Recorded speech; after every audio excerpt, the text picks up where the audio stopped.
சித்தர் பூமியாய் சிவலயம் காட்டும் அண்ணாமலையே போற்றி. சிவ ஓம் நம சிவாய. பக்தர் நெஞ்சினை சிவமயமாக்கும் சிவபெருமானே போற்றி. ஹர ஓம் நம சிவாய.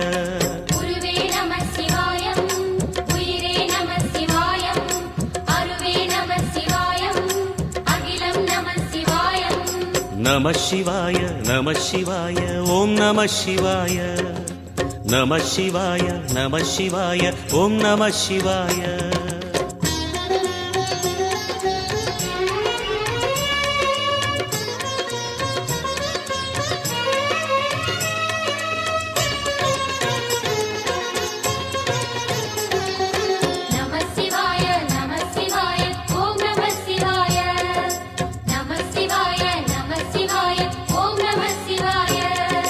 அன்னை உமைக்கு இடமாய் உடலில் ஆலை